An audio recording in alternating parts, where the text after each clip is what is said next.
The sun did not merely shine on the borderlands between New Mexico and Arizona territory. It bore down with the weight of a hammer, seeking to crack the earth open. It was late in the 1870s, a time when the maps in Washington claimed this land was settled, while the land itself told a different story. Here, the geography was composed of dry, jagged hills that rose like broken teeth against a sky so vast and blue it felt indifferent to the suffering beneath it. The grass was sparse, yellowed brittle stalks that clung to the rocky soil, fighting for every drop of moisture. A small creek, named Devil's Fork by the first optimists who had tried to drink from it, cut a serpentine path through the red rock, running low and muddy, murmuring secrets to the cottonwoods that lined its banks.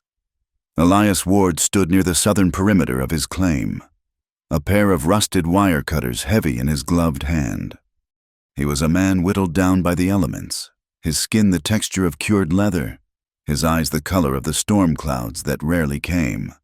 He wiped sweat from his brow with a forearm that trembled slightly from exertion. The heat was a physical presence, a heavy blanket of dust and silence that muffled the sound of his own breathing. He was mending a fence post that had rotted at the base, leaning precariously like a drunkard. It was a futile task. The cattle he had left were few, rib-sprung beasts that spent their days seeking shade in the arroyos, too tired to challenge a fence. Yet Elias fixed it because the work was the only thing that kept the ghosts at bay.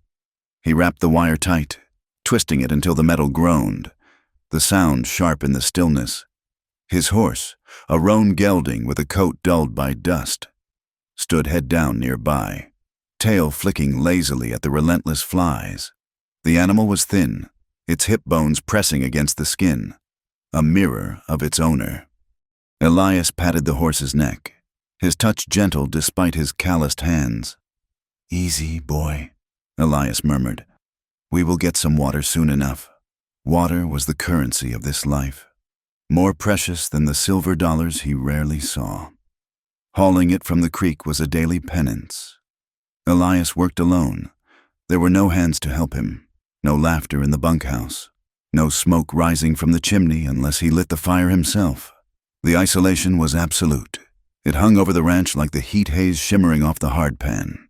He rode back toward the cabin, the buckets clanking against the saddle, water slopping over the rims and vanishing instantly into the thirsty dust. The cabin sat on a slight rise, a sturdy structure of logs and mud chinking, but it bore a scar that never healed. The southeast corner was charred black, the logs eaten away by fire, a permanent reminder of the night the world had ended.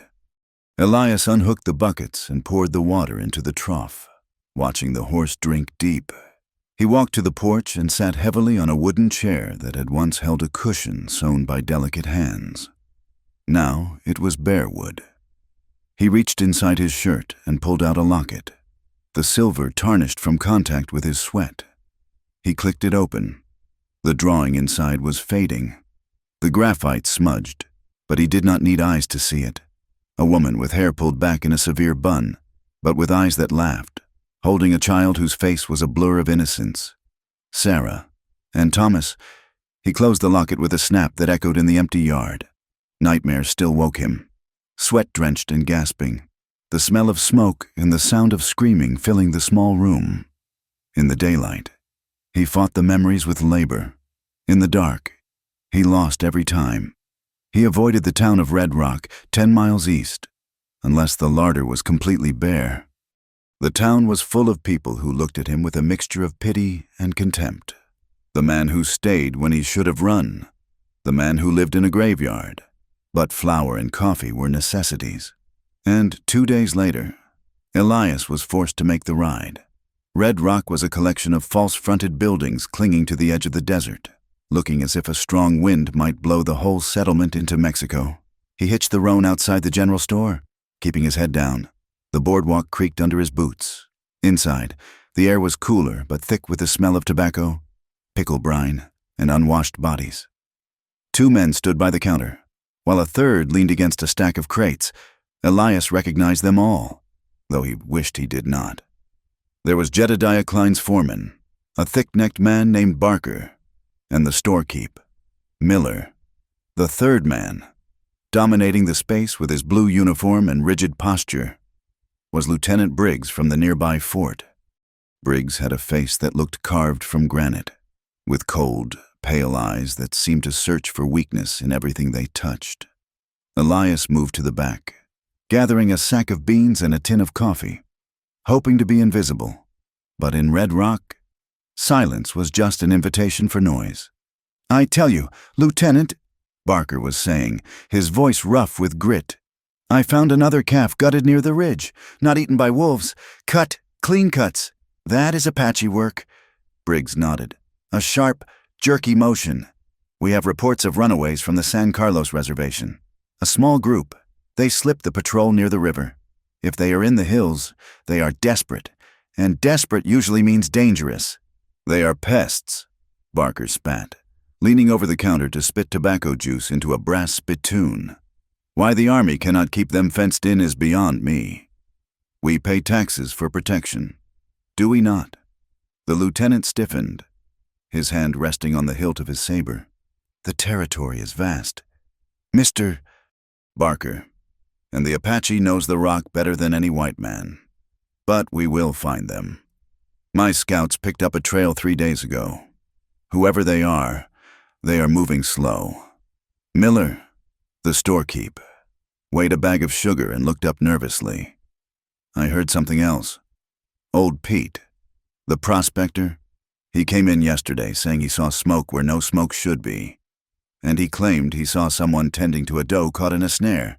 Not butchering it, tending it, wrapping the leg." Barker laughed. "A harsh, barking sound. An Apache fixing a deer? You have been drinking Pete's moonshine. Miller, they kill. That is what they do." Elias placed his items on the counter, interrupting the flow of hate. The men turned to look at him. The silence stretched, tight as a drum skin. "Ward," Barker said, a sneer curling his lip. "Still living out there in the Badlands? Thought the wind would have blown you away by now." Elias did not look at him. He counted out coins from a small leather pouch. "I am still there." "Seen anything?" Briggs asked, his voice sharp. An interrogation rather than a question. "We are looking for strays, hostiles. If you see tracks, you report them. You understand?" "I mind my own business, Lieutenant," Elias said, his voice low and rusty from disuse. Briggs took a step closer, invading Elias's personal space. The smell of starch and gun oil came with him. "That business of yours sits on a route they like to use. Ward, your wife would want you to be vigilant." The mention of Sarah was a deliberate prod, a cruel use of tragedy to force compliance. Elias felt a flash of heat in his chest, a sudden urge to strike the officer, but he clamped it down. He had learned long ago that anger was a fuel that burned you up if you let it. He picked up his supplies. "My wife is dead, Lieutenant, and I have work to do." He walked out into the blinding sunlight, the laughter of Barker following him like a stain. The ride back to the ranch was grueling. The weather had turned, the heat intensifying into something oppressive and heavy. The air was thick with flies that bit at the horse's ears, and the smell of dust was choking. Elias felt the tension from the town clinging to him. Rumors of Apache, runaways. The fear was spreading like a fever. And even out here, miles from the nearest neighbor, he could feel the pressure of it. He decided to check the north section of his fence line on the way back. It followed the curve of the creek, where the cottonwoods grew thickest and the rocks created a labyrinth of shadows. If there were runaways, they would stick to the water. He told himself he was just checking for breaks in the wire, but deep down, Briggs's words were gnawing at him. The sun was directly overhead, a white disk in a bleached sky. The heat shimmered off the rocks, making the distance warp and dance. Elias wiped sweat from his eyes. His hat pulled low. He was thirsty. His canteen nearly empty, but he pushed on. As he neared a sharp bend in the creek, where the water pooled deep beneath the overhang of a limestone cliff, his horse pricked its ears. Elias stiffened, his hand instinctively drifting toward the Winchester in the scabbard. He pulled on the reins, slowing the gelding to a silent walk. The sound reached him first. It was not the cry of a hawk or the rustle of dry grass. It was splashing. And then, impossibly, laughter, soft, feminine laughter, light as a bird's wing, carrying over the hum of the cicadas. Elias dismounted, tying the horse to a shrub. He moved forward on foot, his boots making no sound on the sandy bank. He was a man who had learned silence from the very people he had learned to hate. He crept through a stand of willows, parting the branches with careful fingers. The sight that greeted him froze the breath in his lungs. Down in the pool, shaded by the high rock wall and the canopy of leaves, 3 women were bathing. They were Apache. There was no mistaking the copper tone of their skin, the high cheekbones, the heavy, dark hair that floated on the water around them like ink. They had their backs to him. Their clothes, buckskin skirts and calico shirts dusty from travel, were folded neatly on a flat rock near the water's edge. They were scrubbing the dust of the trail from their bodies, unaware that they were being watched. Elias felt a shock that rocked him back on his heels. It was a physical blow. For years, the word Apache had meant only one thing to him: enemy. It meant fire. It meant the scream of his wife and the silence of his child.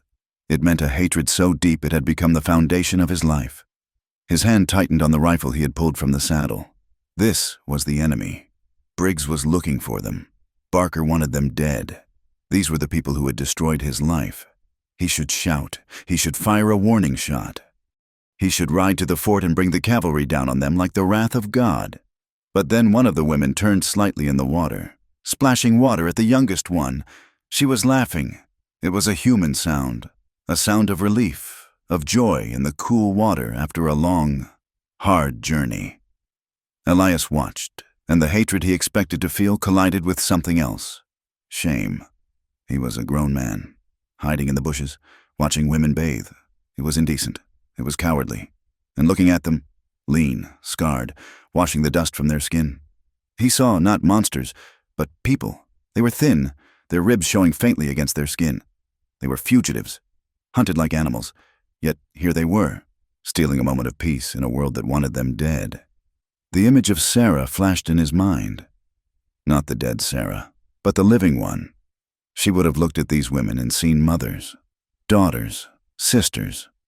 She had always been the soft heart of the ranch, the one who argued that hate was a poison.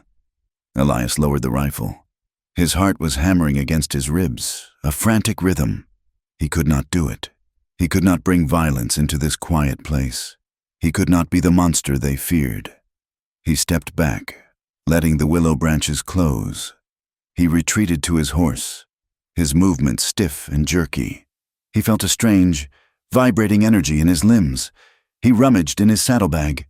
His hands shook as he pulled out a parcel of dried beef jerky. Wrapped in oilcloth, he took the woolen blanket roll from behind his saddle. He unhooked his canteen, which was still half full of tepid water. He walked back toward the clearing, but he did not enter it. He found a large, flat boulder that sat prominently on the trail leading up from the water, a spot they would have to pass to leave the creek. He placed the blanket down. On top of it, he set the jerky. Next to it, the canteen. It was a peace offering, or perhaps it was an apology for the soldiers, for the hate in the town, for the rifle he had almost used. He turned and walked away, his boots crunching deliberately on the gravel now. He wanted them to hear him. He wanted them to know he had been there, and that he had chosen to leave. He swung into the saddle, the leather creaking loud in the stillness. Down at the water. The splashing stopped instantly. Elias turned the horse, intending to ride out, but movement caught his eye. Across the creek, emerging from the willows on the far bank, stood one of the women. She must have scrambled up the rocks the moment she heard his boots scrape. It was the eldest one. She was wrapped in a dripping wet shawl she had snatched up, clutching it to her chest.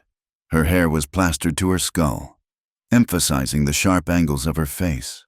Her eyes met his across the 30 yards of open air. They were fierce eyes, dark, assessing, devoid of fear but full of calculation. She did not look like a victim. She looked like a warrior assessing a threat. Behind her, in the shadows of the willows, Elias saw movement. The other two were there. He saw the glint of steel, a knife blade reflecting the sun. They were ready to fight. They were ready to die if they had to. Elias sat on his horse, the rifle sheathed, his hands empty and visible on the pommel of his saddle. He did not speak. There were no words that could bridge the gap between them. He simply looked at the woman, acknowledging her presence, acknowledging her right to be there. Slowly, deliberately, he raised one open hand, palm out, no weapon. The woman did not flinch. She did not wave back. She simply watched him, burning his image into her memory. Elias turned the roan and spurred him gently. The horse broke into a trot, carrying him away from the creek, away from the women, and back into the blinding, safe emptiness of the desert. Night fell over the ranch like a shroud. The heat of the day lingered in the cabin, radiating from the logs. Elias sat at the rough-hewn table, a bottle of cheap whiskey uncorked before him. The oil lamp cast long, flickering shadows that danced on the walls, mimicking the ghosts that haunted him.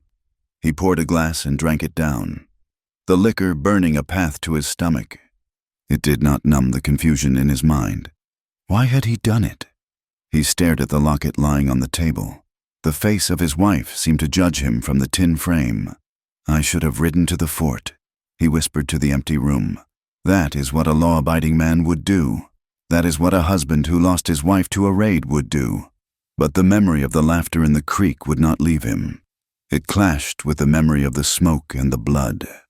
He argued silently with himself, the internal monologue a chaotic storm. Was he a coward? Was he too weak to do what was necessary? Or was there something else? He poured another drink. He thought of Briggs and his cold, dead eyes. He thought of the women, washing the dust of survival from their skin. Maybe, he thought, the whiskey loosening the knot in his chest. Maybe I am just tired of death.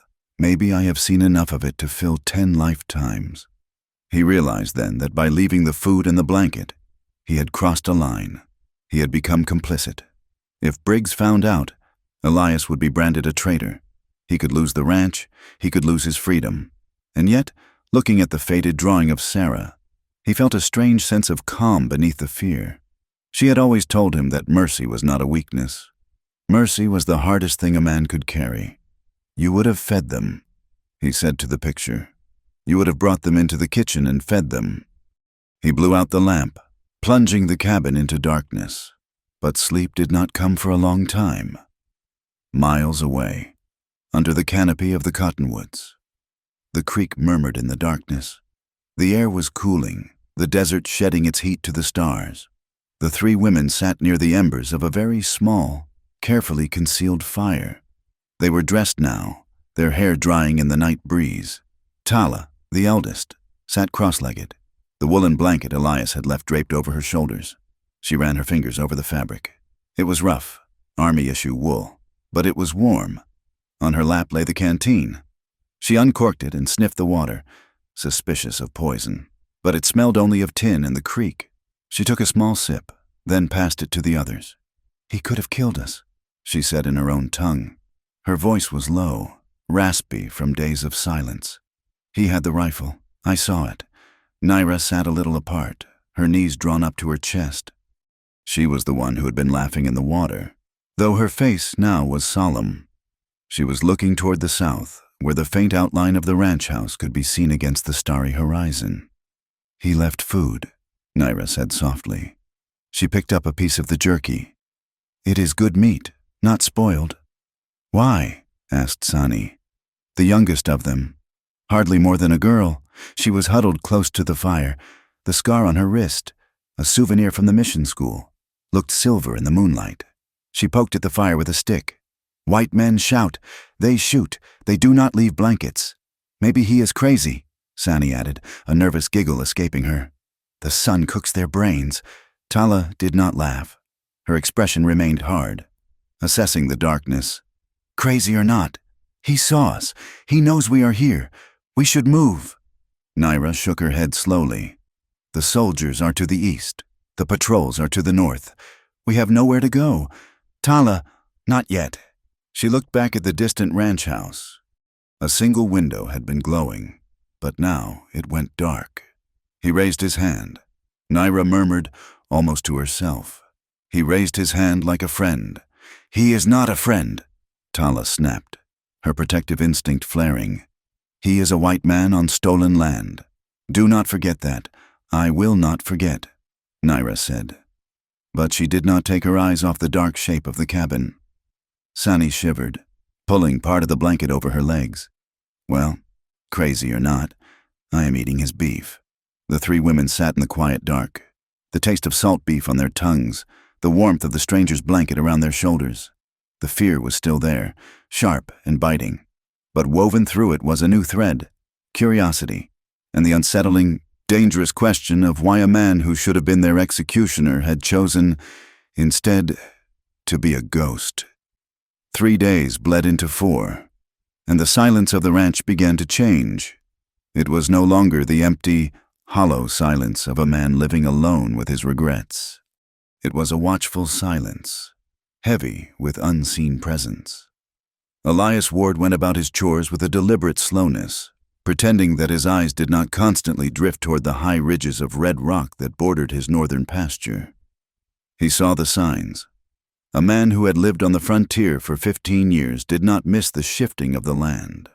There were footprints in the soft mud near the bend of the creek, small and unshod, vanishing into the hardpan before a trail could be followed. There were eggs missing from the clutch of a wild turkey hen he had been watching near the mesquite brush. And at night, when the air turned thin and cold, he could smell the faint, acrid scent of a sagebrush fire, smoke that was being carefully dispersed, kept small enough to be invisible against the dark sky. They had not left. Elias mended a bridle on his porch, the leather strip twisting in his hands. He told himself he should be angry. He told himself that every hour they stayed on his land was a gamble with his life. But when he looked at the distant hills, he did not feel the urge to hunt. He felt a strange, vibrating tension, like a wire pulled too tight. He left a sack of cornmeal on the fence post near the creek on the second day. By the third morning, it was gone, the burlap folded neatly in its place. It was a conversation without words, a ghostly commerce between the ranch house and the wilderness. But the world outside his fence line was not so quiet. On the 5th day, the need for nails and salt forced Elias back into Red Rock. The atmosphere in the town had curdled, the heat had not broken, and the dust lay thick on the boardwalks, coating the windows of the mercantile in a gray film. Inside the store, the air was stale. Jedediah Klein was holding court near the potbelly stove, though there was no fire lit. Klein was a man of expansive girth and expansive ambition. His suit made of fine wool that seemed ridiculous in the heat. He owned 3,000 head of cattle and possessed a hunger for land that was never satisfied. "Ward!" Klein boomed as Elias entered. The sound was false, a jovial mask over a predatory intent. "We were just speaking of you." Elias nodded once, moving to the counter where Miller, the clerk, was nervously wiping down a jar of pickles. "I'm just here for nails," Elias said. Klein turned, his boots scraping loud on the floorboards. Lieutenant Briggs stood by the window, staring out at the dusty street. The officer did not turn, his back rigid. "Briggs is organizing a patrol," Klein said, his voice dropping to a conspiratorial rumble. "A sweep of the foothills. Those runaways are still out there, stealing stock, scaring the women folk. It is time we cleaned out the brush. Do you not agree?" Elias kept his face impassive. "I have not lost any stock. Klein." Klein chuckled. A wet, breathless sound. "Not yet, but you are out there all alone. Elias, that land of yours is rugged. Plenty of places for a rat to hide. It is a dangerous spot for a solitary man." He took a step closer, smelling of bay rum and old sweat. "You know, I have made you offers before. Good offers. That land is wasted on a man who lives with ghosts. You could sell, move back east, find some peace." Elias felt the familiar coldness settle in his stomach. It was the same coldness he felt when he woke from his nightmares. "I am not selling." "Jedediah?" Briggs turned from the window then. His face was a mask of weary cruelty. "We ride out tomorrow at dawn. Ward, we are going to comb every ravine from here to the border. If you are hiding anything, or if you have seen anything and failed to report it, I will consider you an accomplice to hostiles. Do I make myself clear?" Elias met the lieutenant's pale gaze. He saw the fanaticism there, the belief that order could only be bought with blood. "I understand you, Lieutenant," Elias said softly. He bought his nails and walked out, the bell on the door jangling like an alarm. He felt their eyes on his back, heavy as stones. The hostility was palpable. To them, he was already a traitor simply because he was not screaming for blood. The ride home was a race against a changing sky. By late afternoon, the oppressive heat began to curdle into something violent. To the west, towering anvils of black clouds were stacking up against the mountains, bruising the sky with shades of purple and charcoal. The wind picked up, no longer hot, but carrying a sudden, biting chill that smelled of ozone and wet creosote. Lightning flickered inside the clouds, silent veins of fire illuminating the coming deluge. It was going to be a bad one. A gully washer. Elias spurred his horse, the roan sensing the pressure in the air and lengthening its stride. The wind began to howl, whipping the mane into Elias's face. Tumbleweeds bounded across the trail like frightened animals. He was 2 miles from the cabin when the first heavy drops hit the dust, kicking up puffs of brown powder. He looked toward the creek.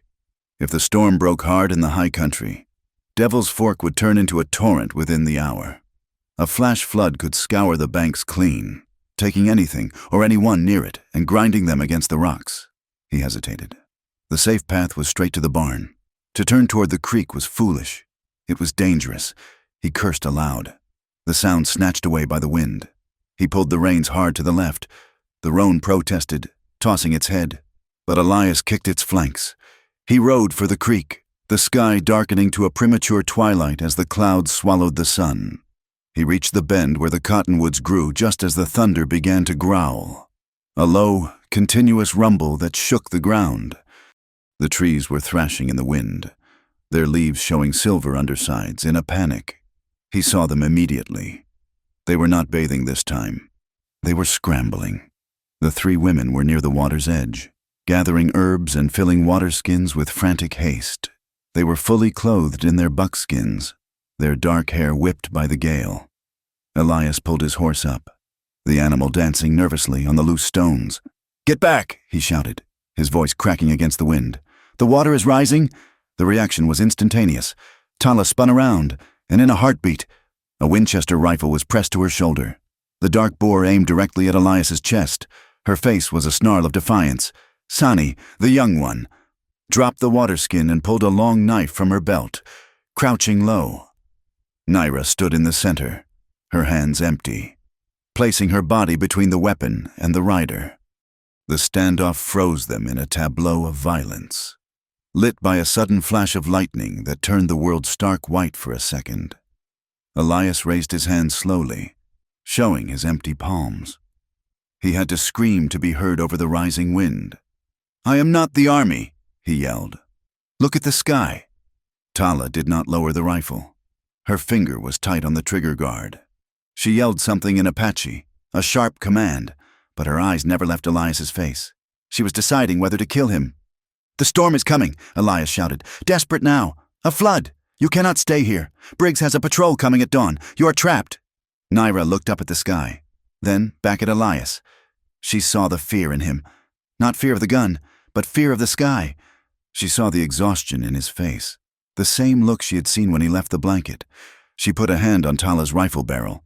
She pushed it down, inch by inch. Tala resisted, snapping a warning, but Naira spoke firmly, her voice cutting through the wind. She pointed at the roan, skittish and terrified of the thunder, and then at the black wall of rain sweeping across the plain toward them. Elias saw the moment the decision was made. Tala lowered the rifle, though she did not uncock it. "My barn!" Elias shouted, pointing north. "It is dry, until the storm passes."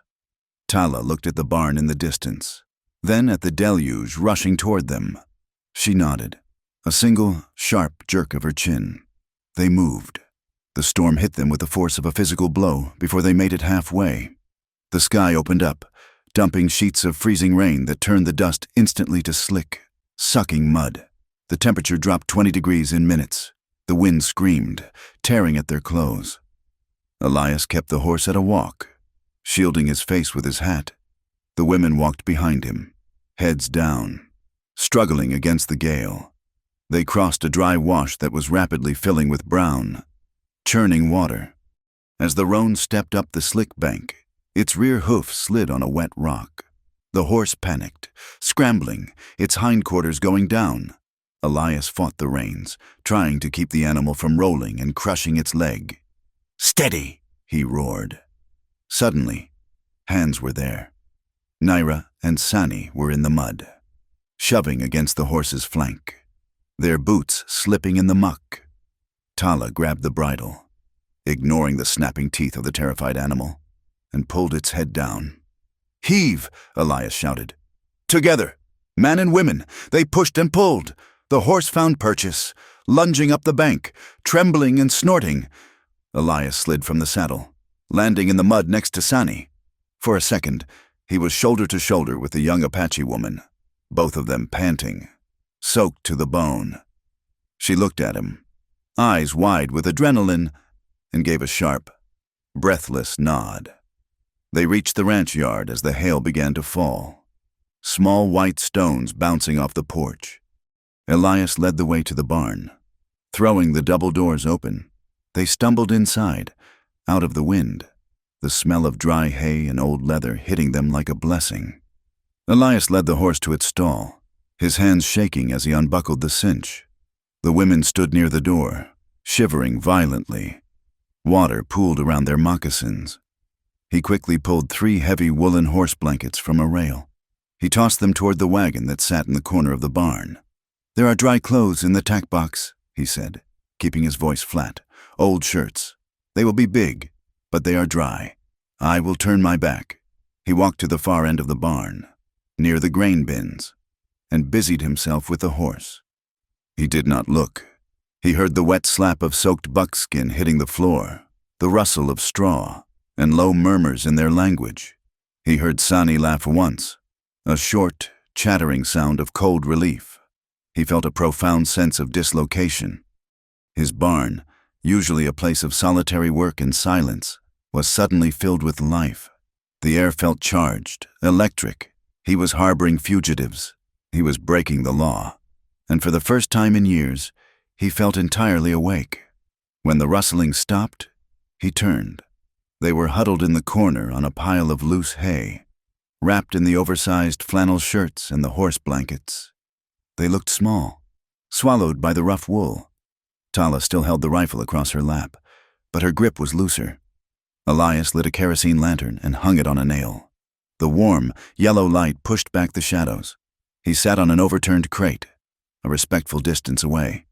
The rain hammered on the roof, a deafening drum roll that isolated them from the rest of the world. For a long time, no one spoke. The sound of the storm was enough. Then, Naira cleared her throat. She looked at Elias, her dark eyes reflecting the lantern flame. "Why?" she asked. Her English was heavily accented but clear. "Why you help?"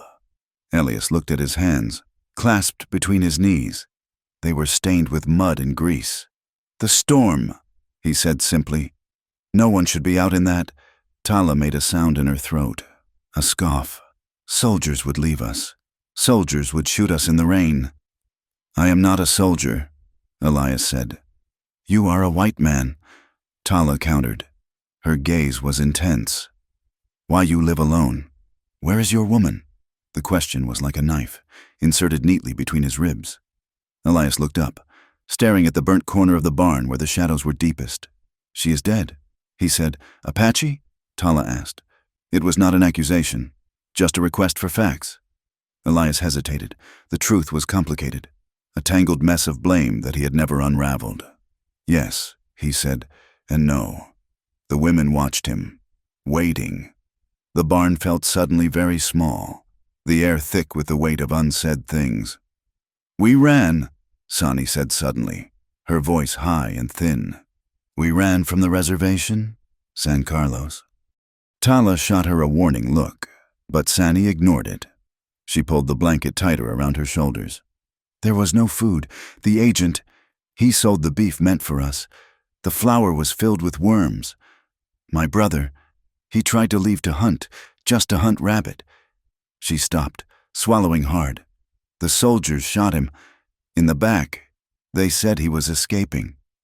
Elias closed his eyes. He had heard the stories. Everyone knew what happened at San Carlos, even if they pretended not to. "We are not raiders," Naira said softly. She extended a hand. "Palm up, into the light. I am a healer, in my village. I fixed bones. I mixed the paste for fever. I helped a soldier once, a blue coat. He had an arrow in his leg. I pulled it out. I cleaned it." She lowered her hand. "My people called me traitor. The soldiers called me savage. There is no place for me." Tala shifted, the rifle clinking against a buckle. "My husband," she said, her voice hard as flint. "He did not run. He stood in the door of our wickiup. The militia came at dawn. Not soldiers. Men from the town. Men like the ones you have here. They wanted land. They killed him while he held his hands up. They killed my baby."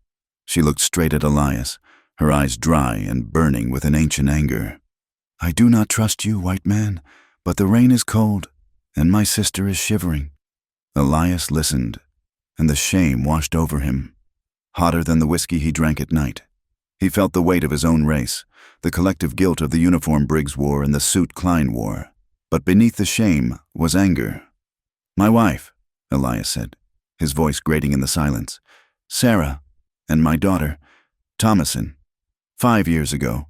He looked at the women, seeing them for the first time not as Apache, but as survivors of the same war that had taken everything from him. The cavalry raided a camp near the border. A retaliation for stolen horses.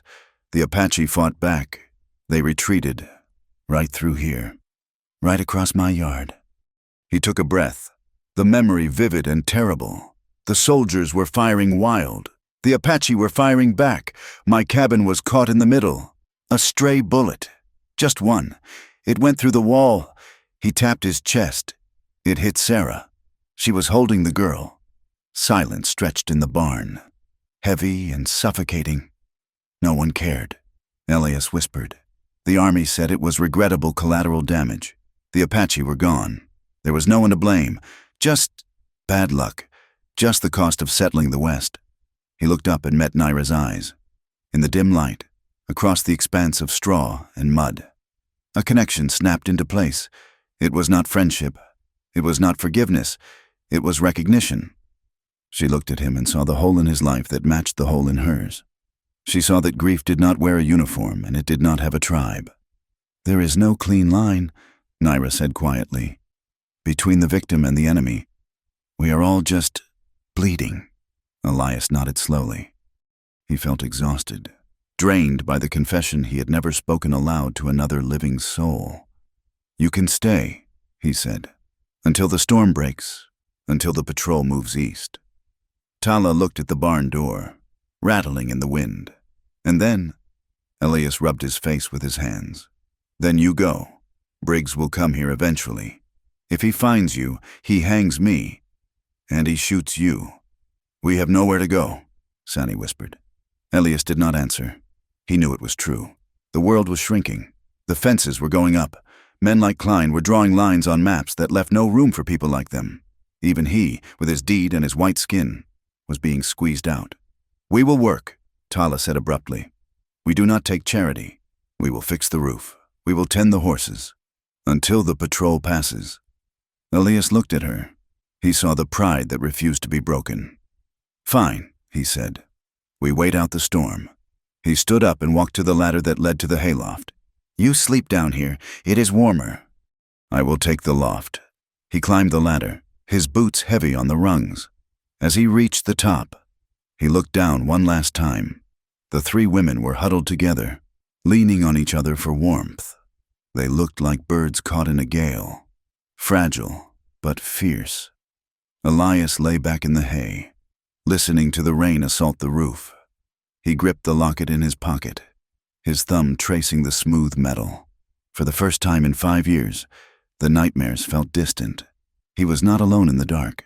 There were others in the storm with him, and for tonight, that was enough. The storm had scrubbed the world clean. Morning broke with a clarity that stung the eyes. The sky a vast, polished dome of turquoise, stretching from the jagged spine of the mountains in the north to the flat, brown emptiness of the Mexican border in the south. The air was cold, sharp as a knife blade, carrying the scent of wet sage, mud, and pine resin washed down from the high country. Elias Ward woke to the sound of a rhythmic thwack.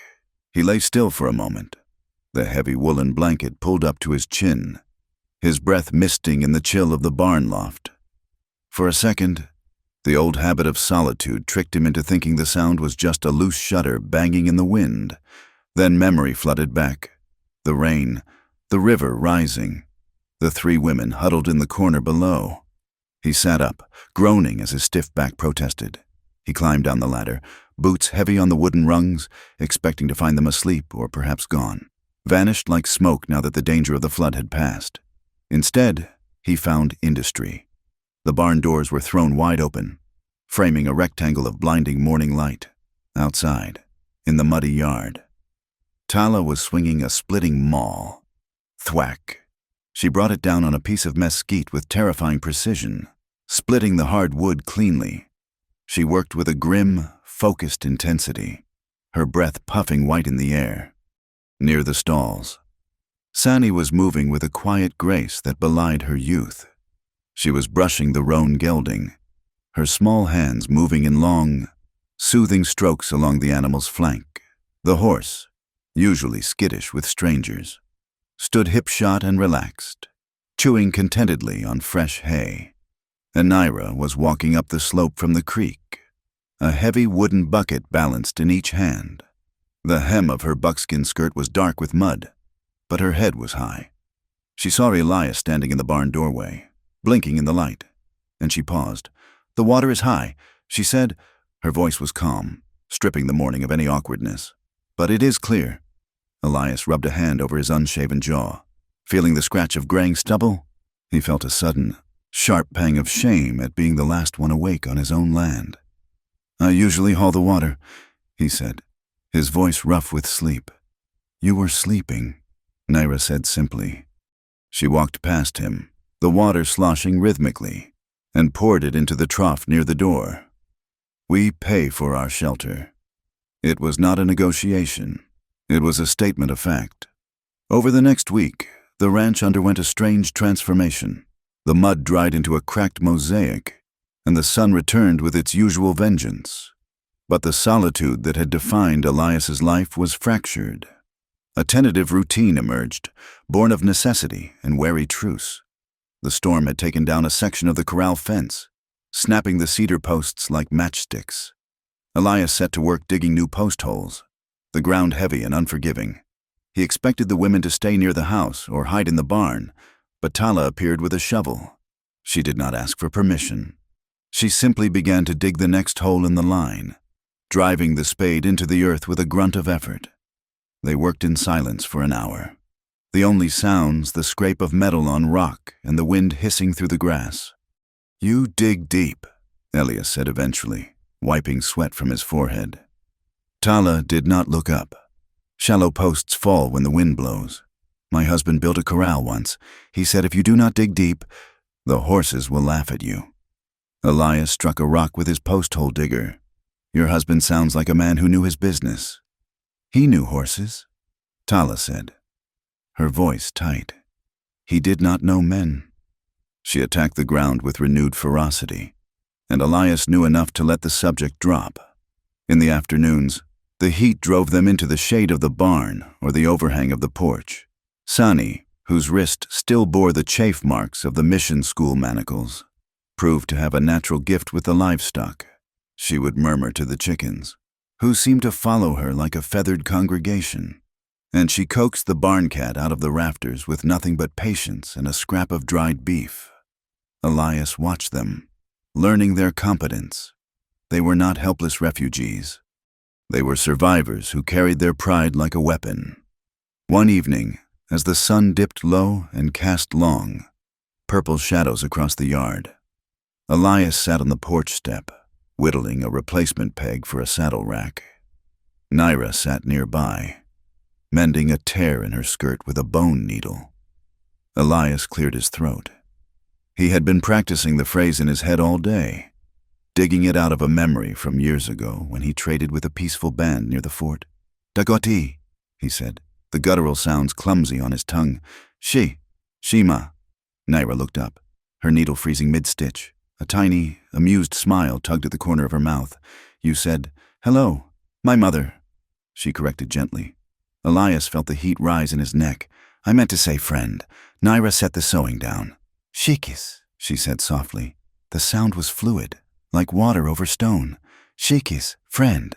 Shikis," Elias repeated, trying to mimic the cadence. "Better." She nodded. "But you speak it like a white man." "You use your throat too much. You must speak it with your breath."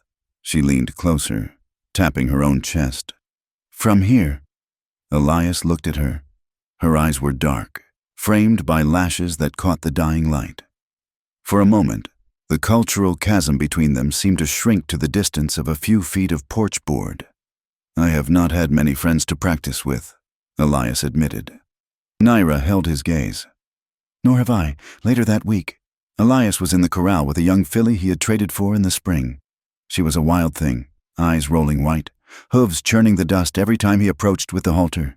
"Easy, girl," Elias soothed, but his tension was feeding hers. Naira appeared at the rail, watching. "You are moving too straight," she said, "like a predator." Elias paused, frustration tightening his chest. "I have broken horses for 20 years. And she is still afraid," Naira pointed out. She climbed through the rails, moving with that fluid silence that Elias found both unnerving and beautiful. She did not walk toward the horse's head.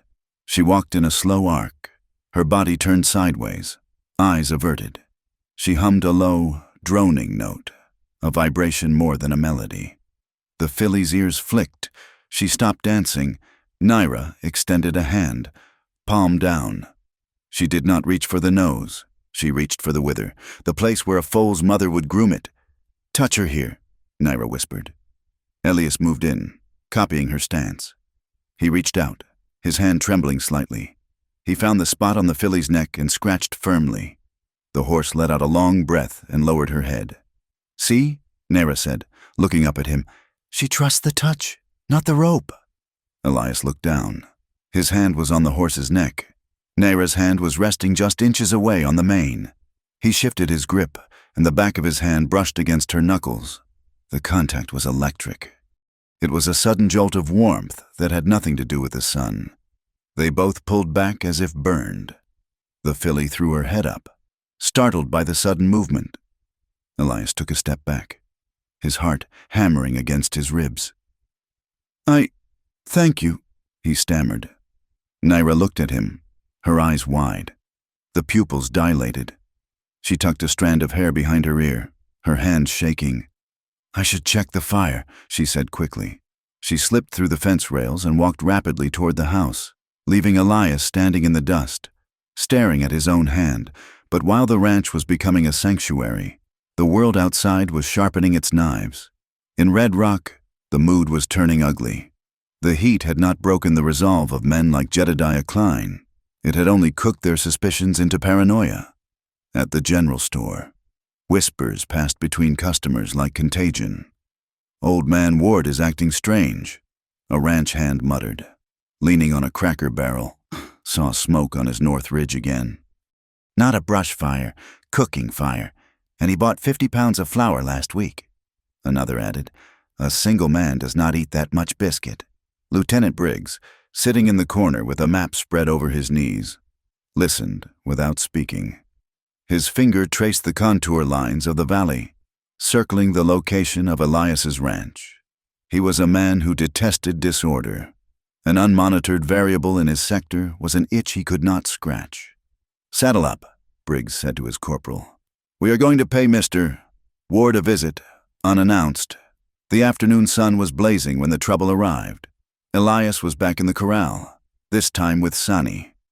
He was teaching her how to coil a lariat, showing her the twist of the wrist that kept the rope from tangling.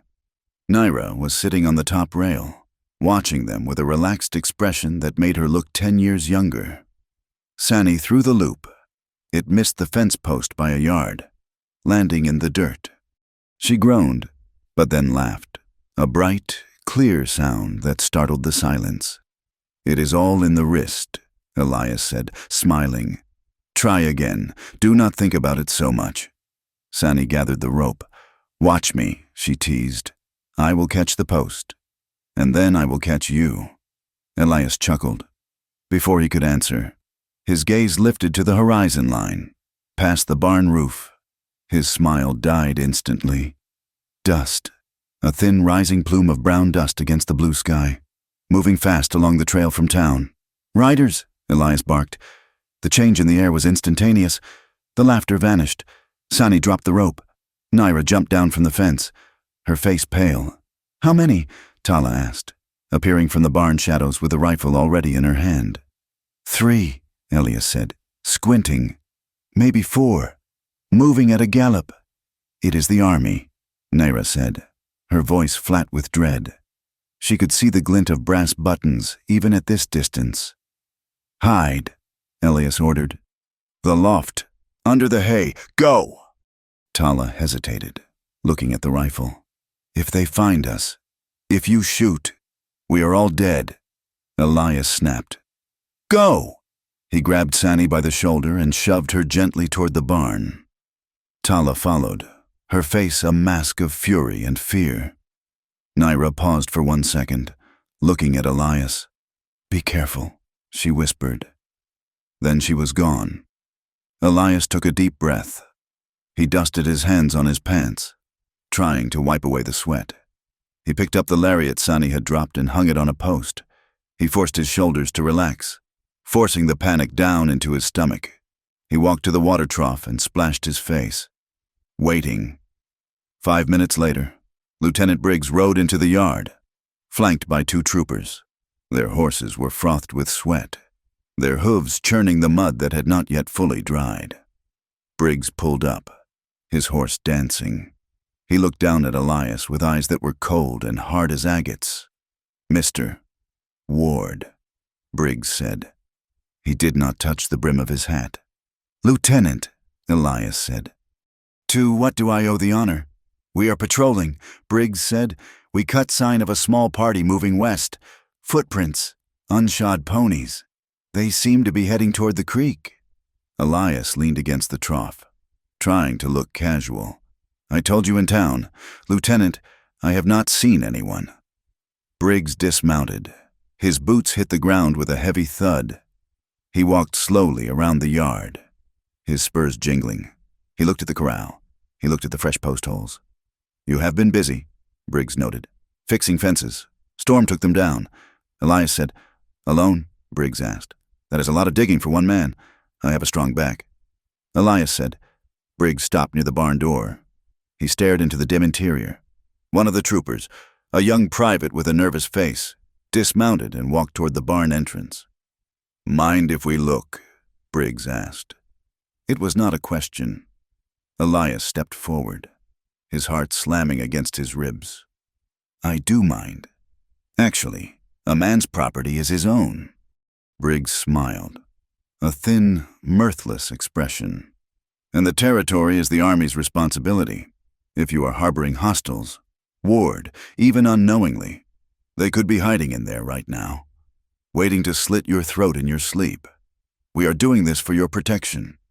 Search it." Briggs ordered the private. The soldier stepped into the barn. Elias felt the blood drain from his face. He followed them in. The barn was cool and smelled of sweet hay. The private poked his carbine barrel into the darker corners. He walked past the stalls. He stopped at the foot of the ladder leading to the loft. Elias watched. At the top of the ladder, a few loose straws drifted down. The private looked up. He squinted. There were footprints in the dust at the base of the ladder. Small footprints, moccasin prints. The soldier frowned, bending down to look closer. "Lieutenant," he started. Elias moved. He did not attack. He exploded with noise. "Damn it! Briggs!"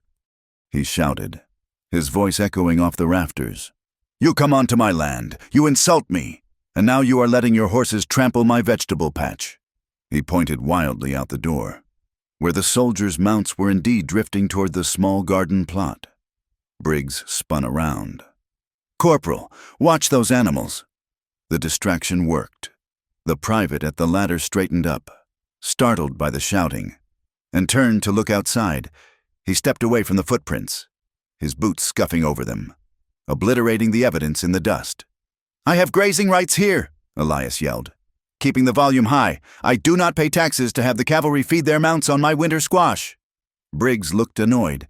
He waved a hand at the private. "Miller, get out of there and grab the horses." The private hurried out. Briggs turned back to Elias, his eyes narrowing. "You are very agitated." "Ward, I am a private man," Elias said, breathing hard, "and I do not like being called a liar." Briggs held his gaze for a long moment. The silence stretched, taut as a bowstring. Above them, in the loft, 3 women held their breath, through a crack in the floorboards. Tala watched the top of the lieutenant's head. She memorized the shape of his ears, the way his collar fit his neck. She was marking him. Next to her, Sani had both hands pressed over her mouth. A piece of straw had tickled her nose, and the hysterical urge to sneeze or laugh was bubbling in her chest. Naira gripped Sani's arm so hard her knuckles were white. Finally, Briggs nodded slowly. "Very well," he said. "We will leave you to your squash. But be warned, Ward, if I find out you have been lying to me, the army does not look kindly on traitors." He turned on his heel and walked out. Elias stood in the doorway and watched them mount up. He watched until they were nothing but a dust cloud on the horizon. Only then did his legs give out. He sat down heavily on an overturned bucket, his hands shaking uncontrollably. The women came down from the loft. Tala was the first one down. She marched up to Elias, her face furious. "You are a fool," she hissed. "You yelled at him? You provoked him. He almost saw the prince." Elias looked up, his own anger flaring to match hers. The adrenaline crash left him raw. "I saved you," he shouted back. Standing up, "I distracted him. If I had not yelled, he would have climbed that ladder and we would all be in irons or dead." "He knows," Tala argued, pointing a finger at his chest. "He smells it. You lie like a child. You are scared of him, and he sees it. You only want them gone so you can keep your precious land." "I want you gone so you do not get shot," Elias roared. "I am risking everything for you, my land, my life. Do you think I enjoy having a bayonet in my face?" The air in the barn vibrated with their shouting. Sani stood back, looking frightened. Then Naira stepped between them. "Enough," she said. Her voice was not loud, but it carried a weight that silenced them both. She turned to Tala. "He stood between us and the soldiers. He did not have to. He could have pointed to the loft and Briggs would have patted him on the back." She turned to Elias. She reached out and took his hand, his rough, shaking hand in her cool, steady one. She waited until he looked at her. "Thank you," she said. The words were simple, but the way she said them, with a directness that stripped away all his defenses, hit Elias harder than the shouting. He looked into her eyes and saw something he had not seen in years. He saw someone looking at him with total, unmasked respect. He felt seen, not as a crazy widower, not as a traitor, but as a man who had done a brave thing. He swallowed hard, unable to speak. He squeezed her hand once, briefly, then pulled away, overwhelmed. I need to check the horses," he mumbled. He walked out into the yard, leaving them in the barn. That evening, the sun set in a blaze of apocalyptic glory. The sky turned the color of a fresh bruise, deep purples and bloody reds streaking across the west. The wind had died down, leaving the air still and heavy. Elias sat on the big flat rock near the creek, the same rock where he had left the blanket on that first day. He was smoking a pipe, the tobacco smoke drifting lazily over the water. He heard soft footsteps. Naira came and sat down next to him. She did not sit close enough to touch, but close enough that he could feel the warmth of her body radiating in the cooling air. They sat in silence for a long time, watching the water run. "He will come back," Nara said quietly. "Briggs, I know," Elias said. "We cannot stay forever. I know that too." Naira pulled her knees up to her chest. "My brother, the one they took, his name is Cochise, not the chief, just a boy named after him. He wanted to see the mountains again, the Dragoon Mountains. He said the air on the reservation tasted like dust and dead things." She looked at the horizon. "I miss the mountains. Here, the sky is too big. It presses down on you. In the mountains, the trees hold the sky up." Elias nodded, understanding the feeling of displacement. "My daughter, Thomason," he said, his voice husky. "She used to chase fireflies right here. In the tall grass.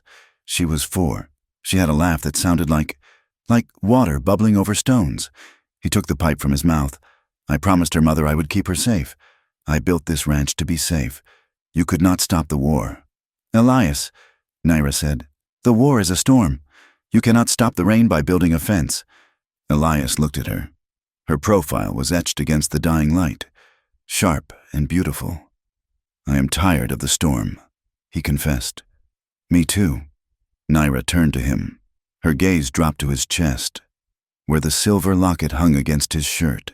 "May I?" she asked softly. Elias hesitated for a heartbeat, then nodded. Naira reached out.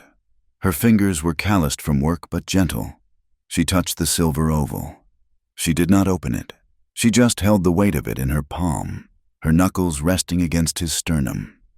He could feel her touch through the fabric of his shirt. It burned. It was a point of contact that seemed to anchor him to the earth. He stopped breathing, afraid that if he moved, the moment would shatter. Naira looked up from the locket to his face. Her eyes searched his, looking for the man beneath the grief. "You are a good man. Elias Ward," she whispered. She did not pull her hand away immediately. Her fingers lingered, tracing the line of the chain up toward his neck. The air between them thickened, charged with a sudden, overwhelming gravity. It was grief. Yes, they were 2 broken people mourning what they had lost. But it was also attraction, a raw, magnetic pull that terrified them both. Elias felt the urge to lean in, to close the small distance between them. He saw the same question in her eyes. The boundary was trembling, ready to break, but not yet. The ghosts were still too loud. Elias gently covered her hand with his own. He held it there for a second, acknowledging the heat, the possibility. Then he slowly lowered her hand away from his chest. "It is getting dark," he said, his voice barely a whisper. Naira nodded, her eyes shining. "Yes, it is." She stood up, smoothing her skirt. "Good night, Elias, good night, Naira." He watched her walk back toward the barn, her figure swallowed by the shadows. He sat alone by the creek as the stars began to bleed through the darkening sky, his heart beating a rhythm that felt dangerously like hope. The weeks that followed the storm were a slow, baking season of transformation. The high desert did not allow for swift changes. Everything here fought for its place, from the mesquite roots boring through granite to the cattle chewing on thorny brush. But the ranch, once a dry husk of a home, began to breathe again. The change was in the details. The fence line, once sagging and gapped like a broken smile, now stood taut and straight. The cedar posts reinforced with rock pilings Tala had built with the precision of a mason. The vegetable patch, which Elias had let wither to a few struggling stalks of corn, was now a grid of green. Naira had diverted a small trickle from the creek using a system of hollowed-out logs and mud dams, a technique older than the territory itself, turning the dust into dark, yielding soil where squash and beans climbed toward the sun. They traded skills like currency in the cool of the mornings. Elias taught Naira the way of the branding iron and the knife, showing her how to trim a hoof that had grown long and cracked. She watched his hands, her own resting on the corral rail, absorbing the leverage and the angles. In return, she took him into the scrub brush. She showed him the broad-leafed plant that numbed a toothache when chewed, and the yellow root that, when boiled, broke a fever in an hour. Elias learned to look at the ground not just as something to walk over, but as a pantry and a pharmacy, Sani, the youngest, became the unexpected bridge between the grim silence of the past and this fragile present. She had shed the terror of the storm and the mission school, revealing a spirit that was mischievous and bright. She shadowed Elias like an imprinted foal. One blistering afternoon, Elias walked out of the barn, wiping grease from his hands, searching for his wide-brimmed hat. He found it on Sani's head. She was sitting on the water trough, her legs swinging, the hat pulled low over her eyes as she mimicked his gruff posture, chewing on a piece of straw. "Looks like rain," she drawled in a perfect, mocking imitation of his deep voice. "My bones ache."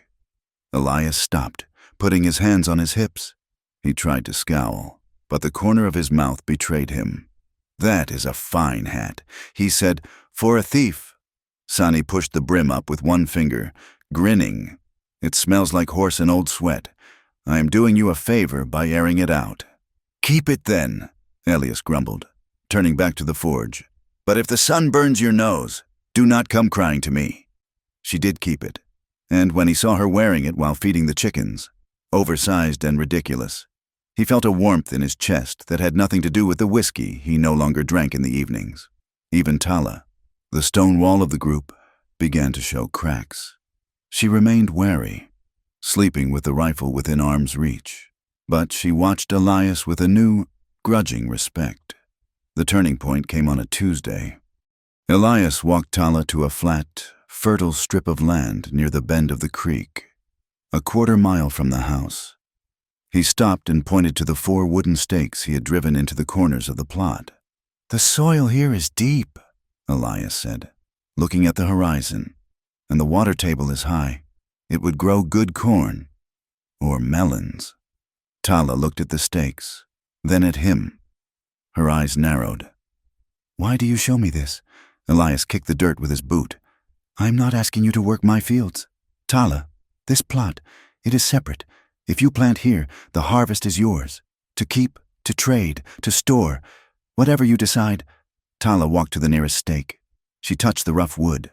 "For an Apache to own a square of dirt, this is a white man's game. It is survival," Elias said. "And as long as you are here, this square is yours. No one else touches it." Tala looked at him for a long time, searching for the trap. When she found none, her shoulders dropped. Just an inch. "We will plant corn," she said, "and squash." The piece inside the fence line, however, was a lie. Outside, the territory was tightening like a noose. Elias knew he could not avoid the town forever. Supplies ran low, and staying away only fed the rumors.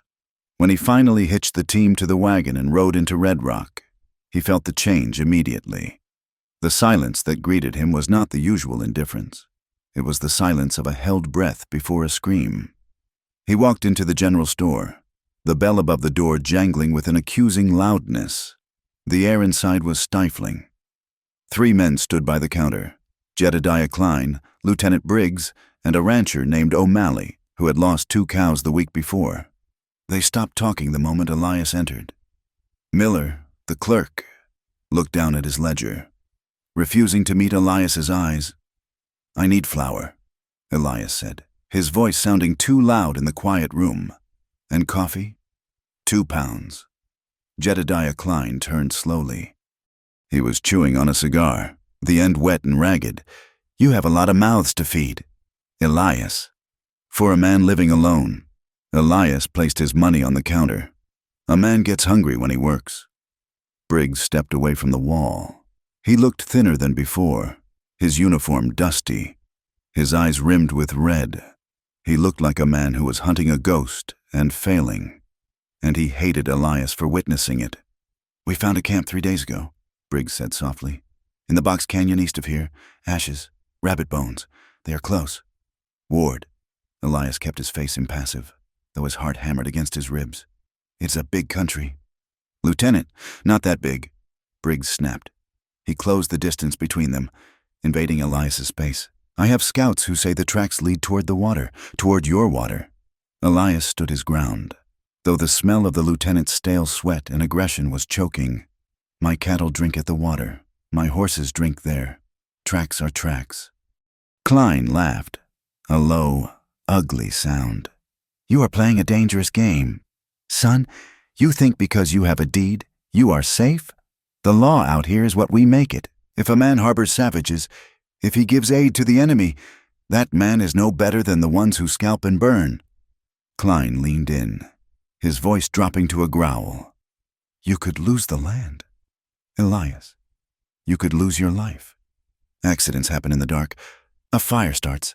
A man falls from his horse." Elias looked from Klein to Briggs. He saw the unity there, the army and the money. They had decided who the enemy was, and the circle was drawing tight around his neck. "Is that a threat?" "Jedediah," Elias asked quietly. "It is a forecast." Klein smiled coldly. "Like rain." Elias grabbed his supplies, his hands trembling with a mixture of rage and terror. He walked out, feeling their eyes boring into his back like augers. As he climbed onto the wagon seat, he saw O'Malley spit on the ground near his wheel. The ride back was a blur of fear. The sun beat down, but Elias felt cold. He had built this ranch as a fortress against the world, but he realized now that the walls were made of paper. He arrived at the ranch at dusk. The women were in the barn, shucking the first of the early corn.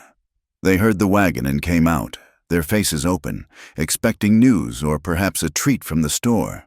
They stopped when they saw his face. Elias sat on the wagon bench for a long moment, gripping the reins until his knuckles turned white. He looked at the house, then at them. Tala stepped forward, wiping her hands on her skirt. "They know," she said flatly. Elias climbed down, his movements heavy and old. "They suspect. They are pushing. Klein threatened to burn me out." Tala looked at Naira, then back at Elias. "We leave tonight." "No," Elias said. Tala's eyes flashed. "Do not be a fool. They will kill you to get to us." "We leave. We take the horses and we go deep into the mountains where the white soldiers cannot bring their wagons." "And starve?" Elias shouted, the fear exploding out of him. "Or get caught on the flats. Briggs has patrols everywhere. You will not make it 10 miles. Better to die moving than to die in a cage," Tala shouted back. They stood in the yard, the tension crackling between them. Sani looked between them, eyes wide and frightened. Naira stepped forward. She moved into the space between Elias and Tala, a calm center in the storm. "Elias," she said softly. He stopped shouting, his chest heaving. He looked at her. "What do you want?" she asked. "Not what you fear. What do you want?" Elias looked at the dust on his boots. He looked at the house with its mended roof. He looked at the garden where the green shoots were defying the desert. And he looked at Naira. He realized with a terrifying clarity that the ranch had been a graveyard before they came. It had been a place where he waited to die. Now, it was messy and dangerous and loud, but it was alive. "If you go," he whispered, his voice cracking, "the silence will come back." He looked up, meeting Naira's gaze. "The land, it is just dirt without you. The ghosts will come back and fill up the rooms. I cannot go back to being a ghost myself." It was a confession. He had stripped himself bare. He was telling them that he needed them not for labor, but for salvation. He was telling Naira that she had become the anchor that held him to the earth. Naira's expression softened, a profound sadness mixing with the warmth in her eyes. She understood. She knew the weight of being the only thing standing between a man and the abyss. Tala let out a sharp breath, looking away toward the darkening hills. "You are a stubborn man," Elias warned. But she did not pack her bag. The decision to stay was sealed 3 nights later, not by words, but by blood. The moon was a sliver, offering little light. Elias was sitting on the porch, rifle across his lap, watching the shadows.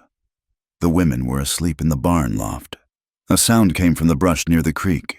It was not the scuttle of an armadillo or the trot of a coyote. It was a dragging sound, heavy, irregular. Elias stood, thumbing back the hammer of his Winchester. "Who goes there?" he called out, his voice low. The dragging stopped. Then, a voice, weak and reedy, called out in Apache, "A plea!" The barn door creaked open. Tala and Naira were there instantly, weapons in hand. They had heard it too. "It is a child," Naira whispered. She ran past Elias into the dark. Tala followed, covering her. Elias cursed under his breath and ran after them. They found him near the woodpile. He was young, perhaps 14, his face gaunt with exhaustion. He was wearing ragged buckskins and a torn army shirt.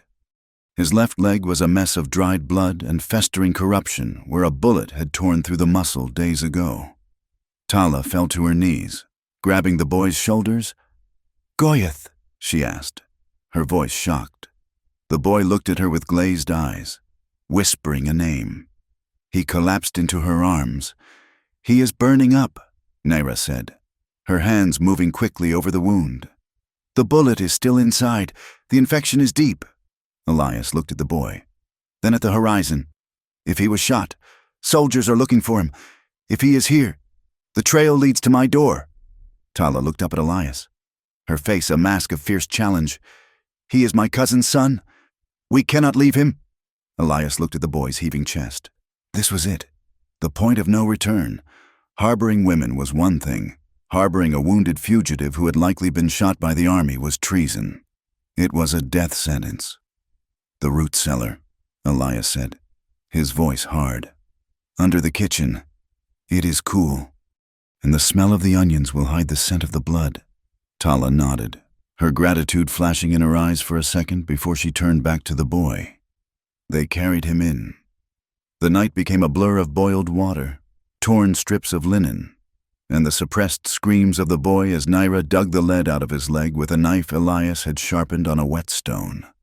When it was done, and the boy was sleeping a drug-heavy sleep in the cool earth beneath the floorboards, the mood in the house shifted permanently. They were no longer just hiding. They were conspiring. They were an active cell of resistance against the world outside.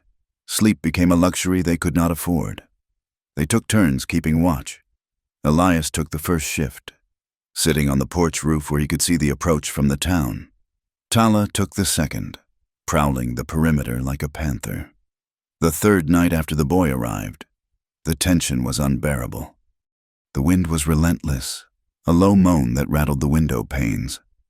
Elias was outside, leaning against the corral fence, staring at the black line of the mesa.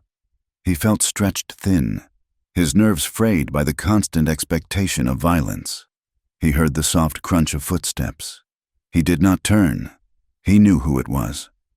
"You should be sleeping," Elias said. Naira wrapped her shawl tighter around her shoulders. She came to stand beside him.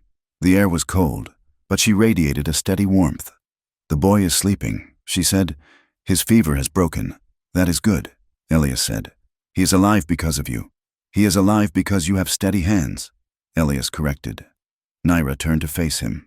She looked up at the sky, where the Milky Way was a smear of diamond dust against the obsidian dark. "Why do you do it?" she asked. "You could have ridden to town. You could have given us to Briggs. You would be a hero. Klein would shake your hand." Elias looked at her. The moonlight washed the color from her skin, turning her into a statue of silver and shadow. "I tried to be that man," Elias said hoarse. "The man who follows the rules. The man who hates the right people. It tasted like ash in my mouth." He turned to face her fully. "When I saw you in the creek, I saw life. Everything else here is dead or dying. The town, the army, it is all about death. You were laughing?" He took a step closer, drawn by a gravity he could no longer resist. "I wanted to be near the life." Naira looked at him, her eyes searching his face. She saw the lines of exhaustion, the scars of his grief, and the deep, terrifying vulnerability of a man who has forgotten how to be touched. She stepped closer. The edge of her shawl brushed against his arm. She reached up, her hand hovering for a second before she touched his face. Her fingers traced the line of his jaw, the roughness of his cheek. Elias stopped breathing. The world narrowed down to the sensation of her skin against his. "You are not a ghost, Elias," she whispered. "You are warm." His control, held tight for 5 years, frayed and snapped. He raised his hand, cupping her cheek, his thumb brushing the softness of her lower lip. She did not pull away. She leaned into his touch, a small sound escaping her throat, half sigh, half sob. Naira. He breathed. He bent his head, and she rose to meet him. The kiss was not graceful. It was not the smooth romance of a dime novel. It was a collision. It was clumsy and hungry and desperate. It was the taste of dust and coffee and fear. Elias's hands tangled in her hair, pulling her closer, as if he could merge his broken pieces with hers. Naira clung to his shirt, her body pressing against his, trembling with a release of emotion so powerful it felt like pain. They kissed as if the world were ending at their feet, as if the soldiers were already at the gate. It was a surrender to the terrifying truth that they were alive, and that they wanted each other in the midst of the slaughter. When they finally broke apart, gasping for air, they did not let go. Elias rested his forehead against hers, his eyes closed. He could feel her heart beating a frantic rhythm against his chest, matching his own. He felt a sudden, sharp fear. He had crossed the line. He had taken advantage of her fear, of her gratitude. I am sorry, he stammered, pulling back slightly. I should not have. Naira tightened her grip on his shirt. She shook her head fiercely. Do not apologize, she said, her voice fierce. Do not apologize for this. She took his hand, intertwining her fingers with his. She squeezed hard. We choose this, she said. Both of us. Elias looked at their joined hands. The white rancher and the Apache healer. It was impossible. It was forbidden. And it was the only true thing he had felt in a decade. He squeezed her hand back. Okay, he whispered. We choose this. Morning brought the sun, and with it, the cold light of reality. Tala was waiting for them. She was standing by the water trough, her arms crossed, her expression dark as a thunderhead. She had seen the way they looked at each other when they came in from the night watch. She saw the softness in Naira's eyes and the protective set of Elias's shoulders. This is a mistake, Tala said. She did not raise her voice, which made it worse. Naira stopped, standing tall. What is a mistake, sister? Tala spat on the ground. Him, you. You think this is a love story? This is a war. Distraction gets you killed. Feelings get you killed. If you love him, you will hesitate. When the soldiers come, you will try to save him instead of Sani, instead of the boy. She turned to Elias. And you think you can protect her. You cannot even protect your fences. You are making us weak. Elias felt the anger flare, but before he could speak, Naira stepped forward. Weak? Naira asked, her voice rising. You think hate makes us strong? You think being dead inside makes us warriors? She pointed to the garden. She pointed to the boy hidden in the cellar. We are alive. Tala, Naira cried. We are planting corn. We are healing children. That is what makes us strong.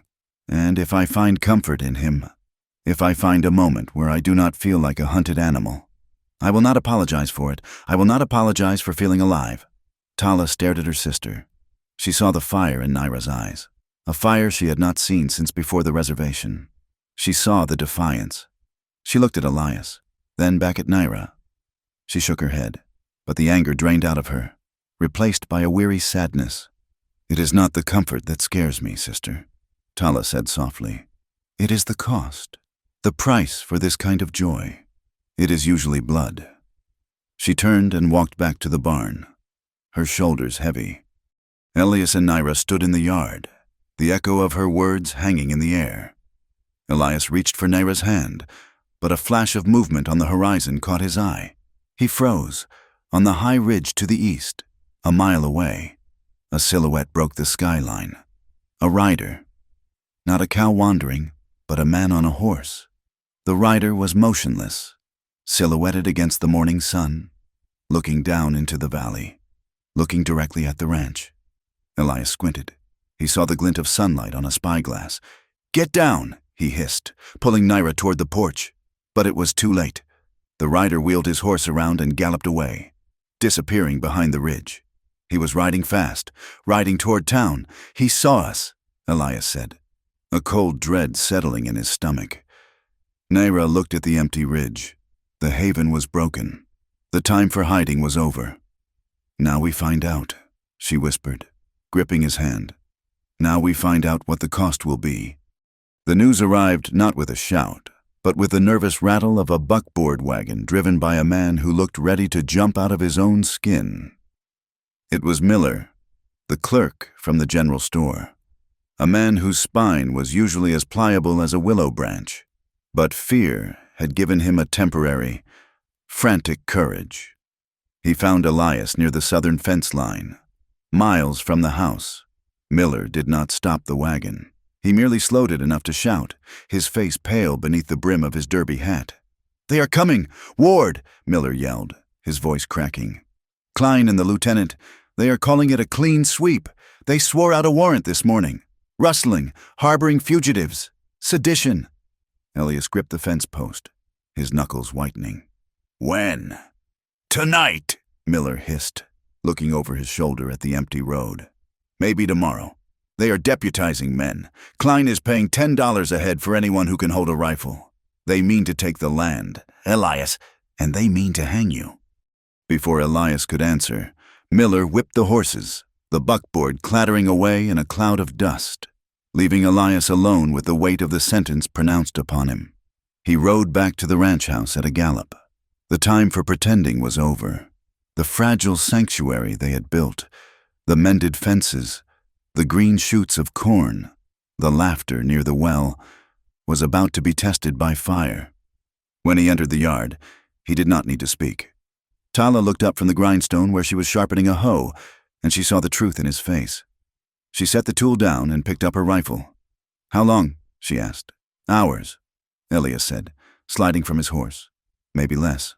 The preparation that followed was not a panic. It was a grim, efficient dismantling of a life. They did not pack for a journey. They packed for a war. Naira took charge of the supplies. She filled canvas sacks with dried beef, cornmeal, and coffee. She wrapped the few jars of medicinal herbs she had collected in oiled rags to keep them from breaking. "We must move the boy," Tala said. "If they find him in the cellar, there is no defense." Elias nodded.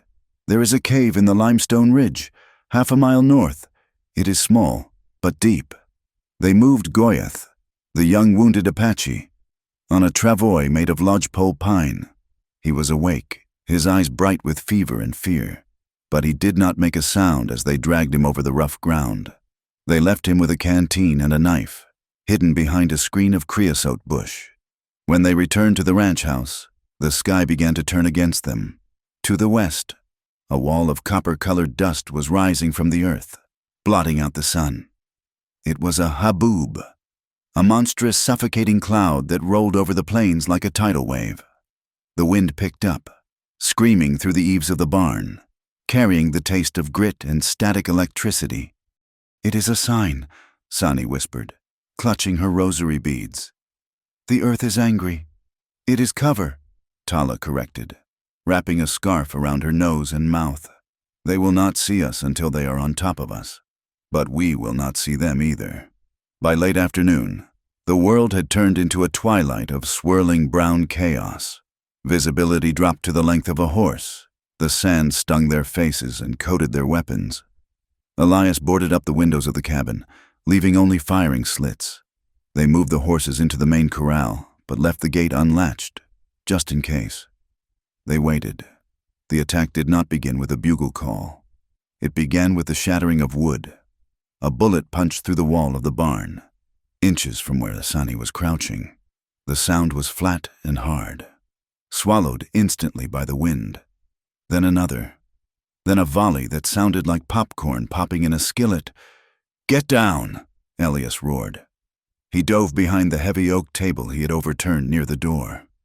Tala was already at the window, the barrel of her Winchester resting on the sill. She fired into the swirling dust, cycling the lever with a mechanical rhythm. "I see nothing," she shouted. "They are ghosts in the dust. They are surrounding us," Elias yelled back. He fired blindly toward the muzzle flashes he saw blooming in the gloom. Outside, the horses were screaming. The gunfire had panicked them, and the smell of the dust was driving them mad. "Sani!" Naira screamed. The young woman had frozen in the center of the room. Paralyzed by the sudden violence, a bullet shattered a clay pitcher on the shelf above her head, showering her with pottery shards. Naira lunged across the floor, Staying low, she grabbed Sani by the ankle and dragged her behind the stone fireplace, just as a slug buried itself in the floorboards where Sani had been standing. Naira's hands were shaking, but her grip was iron. "Keep your head down," Naira ordered, pressing Sani's face into the dust of the floor. Elias reloaded, his fingers fumbling with the brass cartridges. He risked a glance through a crack in the shutter. Figures were moving in the storm, shadows on horseback, circling the house. They were firing low, trying to chew the house to pieces. Suddenly, a bright orange light bloomed in the yard. "They are using torches," Elias shouted. A rider galloped past the barn, hurling a flaming brand through the open hayloft door. The dry hay, cured by months of heat, caught instantly. The fire roared to life, defying the wind, sucking the oxygen out of the air. Within moments, the barn was a torch. The flames licked up the sides, illuminating the storm with a hellish, flickering glow. The orange light cut through the dust, revealing the attackers, men in dusters, soldiers in blue, all with handkerchiefs over their faces. "My horses," Elias yelled. He moved toward the back door, but Tala grabbed his arm. Her grip was bruising. "Leave them," she shouted. "If you go out there, you are dead." "They will burn alive," Elias argued, pulling away. Naira was there then, her eyes streaming from the smoke that was beginning to fill the cabin. "Elias, we have to go. The house will be next." Elias looked at the barn. He heard the terrified whinnying of the animals he had raised. It tore at him, a physical pain. But then he looked at Naira. He saw the soot on her cheek and the terror in her eyes. "Tala is right," he choked out. "The creek bed. It is the only way out." "But we need the supplies," Naira cried, pointing to the sacks near the door. "The food, the medicine. We cannot cross the desert with nothing. Leave it," Tala barked. "We run, or we die." "We are not leaving the medicine," Naira insisted. She grabbed a heavy canvas sack, hoisting it over her shoulder. She turned to Sani. "Take the water skins." A heated argument broke out in the middle of the gunfire. Tala wanted speed. Naira wanted survival. Elias saw the fracture forming, the panic that would get them killed. "Move," Elias ordered, his voice cutting through the noise. "Take what you can carry in one hand. We go out the back." He kicked the back door open. The wind howled in, feeding the fire. They spilled out into the chaos. The heat from the burning barn was intense, searing their skin. The yard was a confusion of shadows and flame. They ran toward the corral, keeping the burning structure between them and the main group of shooters. Suddenly, a figure stepped out from behind the water trough. A soldier. He raised his carbine, leveling it at Naira. Elias tried to bring his rifle up, but he was off balance. "Don't!" the soldier hissed. Elias froze. The soldier did not fire. He lowered the barrel. He was an older man, his face lined and weary, his uniform stained with sweat and travel. He looked at the women, then at the burning barn, and finally at Elias. There was a profound disgust in his eyes. "Go," the soldier said, jerking his head toward the creek. "There is a gap in the line near the cottonwoods. Briggs has his men focused on the front." "Why?" Elias asked, bewildered. The soldier spat into the dust. "I signed up to fight warriors. Ward, not to burn women out of their homes. Go!" He turned and fired a shot into the air, shouting, "They are over here, by the corral," drawing the attention away from their escape route. Elias did not waste the gift. He grabbed Naira's arm. "Come on." They scrambled over the fence, dropping into the dry wash that led to the creek. The noise of the battle was deafening behind them. The roar of the fire, the crack of rifles, the shouting of men. They moved low, using the brush for cover. They were making for the spot where they had hidden Goyath. "Wait," Sani gasped, stopping suddenly. "Where is the boy?" "He is at the cave," Tala said, pushing her forward. "Keep moving." "No," Sani pointed. "Look." Through the swirling dust, a small, limping figure was moving toward them. It was Goyath. He had left the safety of the cave. He was waving his arms, shouting something lost to the wind. "He is warning us," Naira realized. "There are soldiers on the ridge." Goyath had seen what they could not, a second group of riders flanking the property from the north. He had come back into the kill zone to turn them around. "Get down!" Tala screamed. A volley of shots rang out from the ridge. The bullets kicked up dirt around Goyath's feet. The boy stumbled, his bad leg giving out. Sani did not think. She broke from the cover of the wash and ran toward him. "Sani!" Elias shouted. She reached the boy, grabbing him by his shirt and hauling him up. She threw her body between him and the ridge, shielding him with her own small frame as they tried to limp back to the wash. A shot rang out, clearer and sharper than the rest, a sound like a melon dropped on stone. Sani spun around, the impact lifting her off her feet.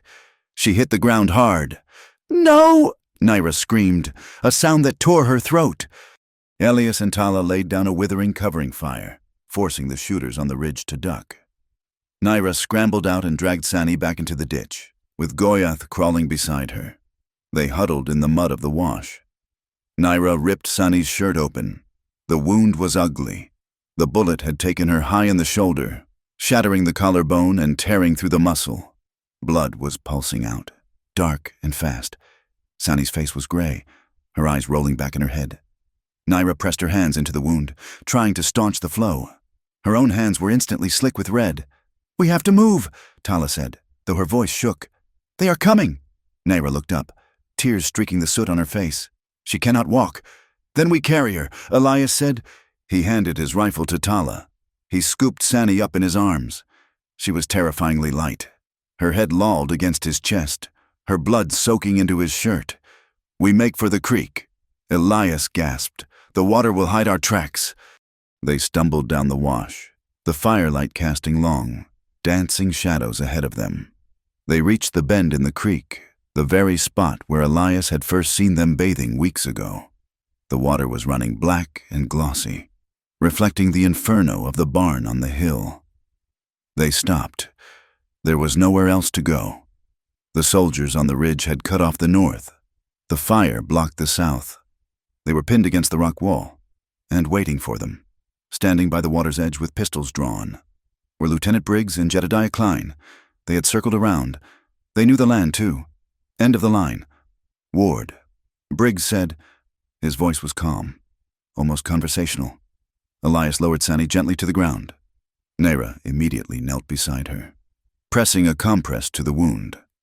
Goyath huddled next to them, shivering. Elias stood up. He stood between the women and the men. Tala moved into the shadows of the cottonwoods, disappearing from sight. "You burned my home," Elias said. "I burned a rat's nest," Briggs corrected. He holstered his pistol and crossed his arms. "You are a traitor to your race.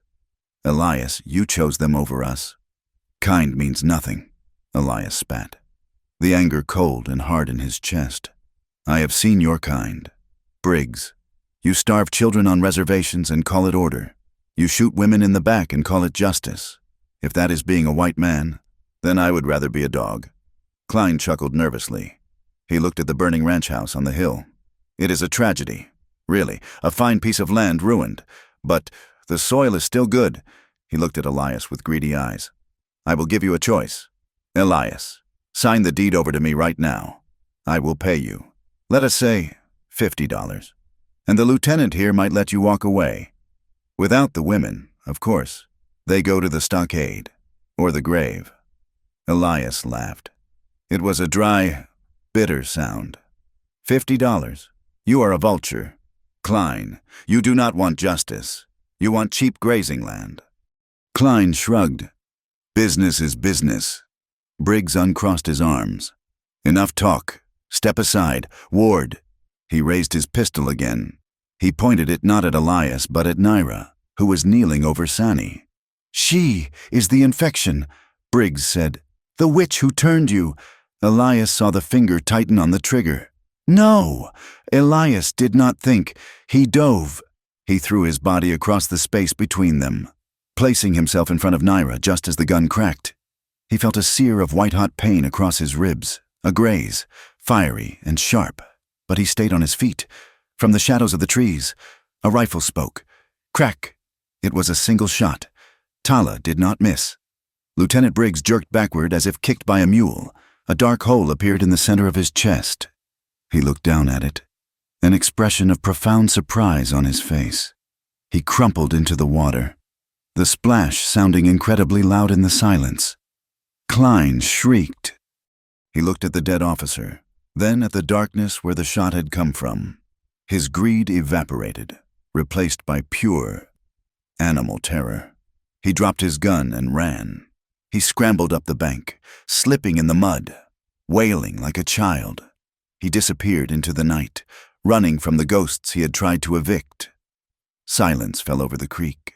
The only sound was the crackle of the burning barn and the heavy, wet breathing of Sani. The storm began to break. The wind died down, leaving the air still and choked with smoke. Elias pressed a hand to his side. His fingers came away bloody, but the wound was shallow. He looked at Naira. She was staring at the body of the lieutenant floating in the shallows. Then she looked at Elias. "You jumped," she whispered. Elias nodded. "I chose." Tala stepped out of the shadows, lowering the smoking rifle.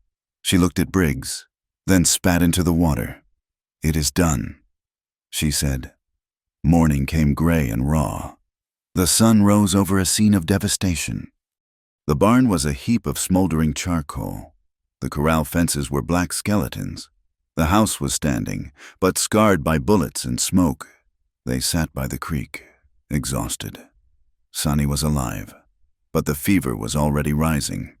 Her arm hung useless at her side. The bones shattered. She would survive, Naira said, but she would never lift a saddle or throw a rope with that arm again. Goyath sat beside her, holding her good hand, tears making tracks in the dust on his face. Elias looked at his ranch.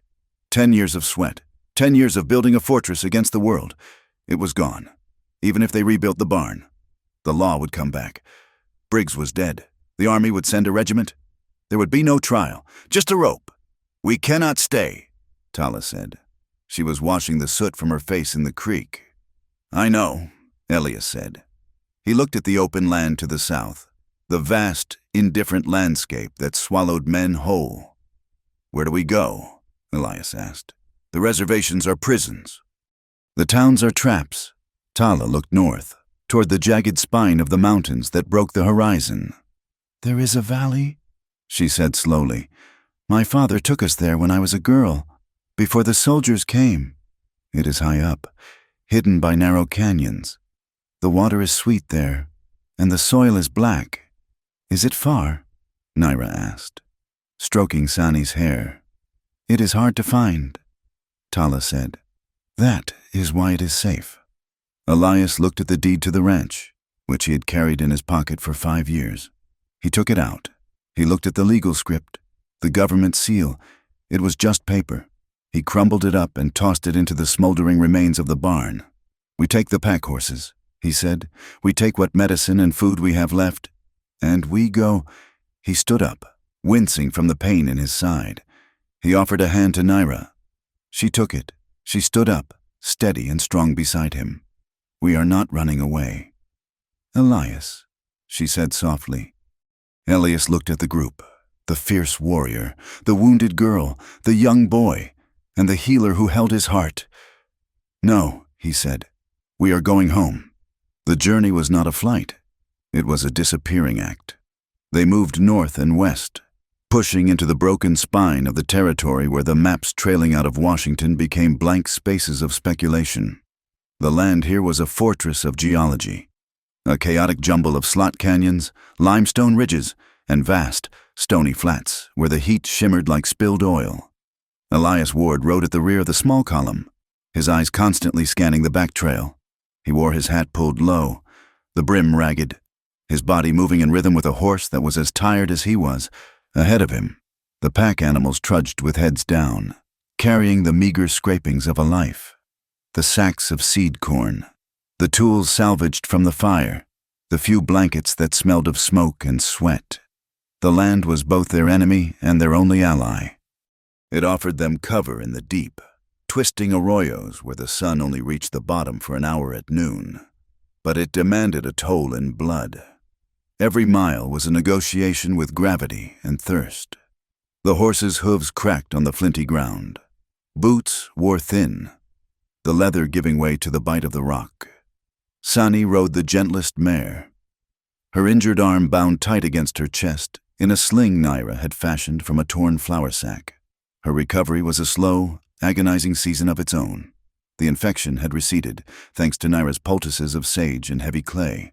But the bone had knit poorly, and the muscles had atrophied. The pain was a constant companion, etched into the tight lines around her mouth, but she rarely complained. When the trail grew too steep for the horses and they had to walk, she refused Elias's arm. Gripping the saddle horn with her good hand and hauling herself up the scree with a grim determination that made Elias's throat tighten with pride. Naira walked beside her, vigilant as a hawk. She checked Sani's bandages when they stopped for water, her hands moving with a tenderness that defied the harshness of their surroundings. But Elias noticed that Naira's eyes were also haunted. She was leading them away from the only home she had known since the reservation, into a wilderness that promised nothing but isolation. It was Goyath, the young boy, who surprised them all when they had dragged him from the root cellar. He had been a frightened, limping child, shivering with fever. Now, the trail was forging him into something harder. He walked with a limp that would likely never leave him, but he carried a pack that would have buckled a grown man. He learned to read the twitch of a horse's ear and the shift in the wind. In the evenings, when they made dry camps without fire to avoid detection, he sat with Elias, watching how the rancher cleaned his rifle or mended a bridle. One afternoon, they crested a ridge and looked down into a vast basin of scrub brush and alkali flats. In the distance, a thin line of black smoke stained the sky. Elias raised his spyglass. Through the lens, he saw the blackened ribs of a wagon train, burned weeks ago, and beyond that, miles to the east, the faint, rhythmic chugging of a steam engine, the railroad, the iron horse. Tala said, standing beside him. She did not need a glass to see it. It eats the land. It is getting closer, Elias said quietly. The world is shrinking. Tala, then we must go where it cannot follow, she replied. They pushed on, crossing the tracks at night, feeling the vibration of the heavy steel rails through the soles of their moccasins. It felt like crossing the border into a foreign country. On the other side, the terrain grew wilder, the air thinner. They were climbing. The intimacy between Elias and Naira grew in the spaces between survival. It was not a sudden blooming of romance, but a slow deepening of roots, like a mesquite tree finding water in stone. One night they camped in a high stand of ponderosa pines. The air was crisp and smelled of vanilla bark and damp needles. For the first time in weeks, they risked a small fire, hidden deep in a hollow of rocks. The others were asleep. Sani's breathing was shallow but steady. Goyath was curled up near the warmth. Tala was on watch, a silent shadow on the perimeter. Elias sat by the embers, rubbing his aching side where the bullet had grazed him. Naira came and sat beside him. She held a tin cup of willow bark tea. "Drink," she said softly. "It helps the stiffness." Elias took the cup, his fingers brushing hers. He drank, the bitter warmth spreading through his chest. He handed the cup back, but he did not pull his hand away. "Do you think we are crazy?" Elias asked, staring at the coals. "Running into the mountains to build a ghost ranch?" Naira wrapped her blanket around her shoulders, then extended the fold to cover him as well. They sat huddled together, a single shape in the darkness. "I think sanity is just a story the townsfolk tell themselves so they can sleep," Naira said. Elias chuckled, a low rumble. "I suppose you are right. But what comes after, if we find this valley?" "We live," Naira said simply. Elias looked at her. The firelight caught the planes of her face, the strength of her jaw, the softness of her mouth. "And us?" he asked. "In the eyes of the law, in the eyes of God, we are a crime. Naira, a white man and an Apache woman. If we have children, they will be hunted. They will belong nowhere." Naira turned to him. She reached out and touched the scar on his temple, an old mark from a horse kick years ago. She traced the line of it with her thumb, a gesture of possession and healing. "The law is paper. Elias," she whispered, "and God. I think God is in the rain, and the corn, and the way you stood in front of that bullet for me." She leaned closer, her forehead resting against his shoulder. "If we have children, they will belong to us. They will know the mountains and the words for both horse and sky. We will make our own world. Elias." Elias turned his head, his lips brushing the scar on her wrist, the mark of the mission school that had tried to chain her spirit. He kissed it, a deliberate, solemn act of reverence. "I was dead before you came to the creek," he admitted, his voice thick with emotion. "I was just waiting for the wind to blow me down." Naira looked up, her eyes fierce and shining with tears, and I was hollow. I thought my heart was dried grass. She pressed her hand against his chest, over his heart. "But it beats. Elias, it beats strong." They did not speak of desire. They did not need to. The pull between them was a physical force, a gravity that held them together against the vast, terrifying emptiness of the night. Elias wrapped his arm around her waist, pulling her flush against him. They held each other with a desperate, trembling intensity. Two survivors clinging to the wreckage of their pasts to build a raft for the future. It was a claiming, a silent vow that said, "You are mine, and I am yours, and let the world burn if it tries to separate us." 10 days later, they found it. Tala led them up a narrow, tortuous canyon that seemed to lead nowhere. The walls rose 500 feet on either side, blocking out the sun. The horses stumbled on loose shale. It seemed like a dead end, a trap of rock and shadow. But then the canyon twisted sharply to the west, opening up like a gate. Elias pulled his horse up and stared. Below them lay a basin, perhaps 3 miles wide, cupped in the hands of the high peaks. It was invisible from the plains below, hidden by the labyrinth of canyons. A river, clear and cold, cut through the center, lined with the gold and green of cottonwood and aspen. The grass was knee-high and lush. There were deer grazing near the water, who barely lifted their heads to look at the intruders.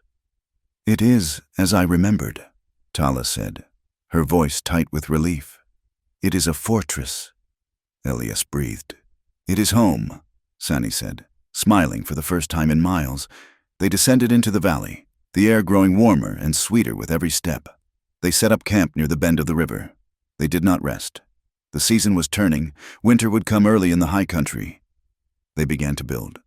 There were no planks, no nails, no sawmill. They built as the ancestors of the land had built. Elias and Goyath felled straight pines and dragged them by horse to the clearing. They stripped the bark and notched the logs. Tala mixed the adobe mud, stomping the clay and straw with her bare feet. Her skirt hiked up, laughing as the mud squelched between her toes. They built a cabin, rough and small, but solid. They built a corral for the horses. They turned the earth near the river, breaking the virgin soil that was black and rich, smelling of millennia of decay and life. Time began to blur, measured not by clocks but by the height of the sun and the color of the leaves. Sani, unable to lift heavy logs, took over the domestic sphere. She learned to grind corn with a meditate stone found in the ruins of an ancient dwelling near the cliffs. She learned to use her left hand to weave baskets from willow shoots, holding the strands with her teeth when her bad arm failed her. She became the keeper of the fire, the one who ensured there was always a pot of stew simmering when the others came in from the cold. Tala became the war chief of their small tribe. She scouted the perimeter daily, learning every deer trail and eagle nest. She taught Goyath how to move without snapping a twig, how to drop a buck at 200 yards with a clean shot, how to cure the hide so it was soft as velvet.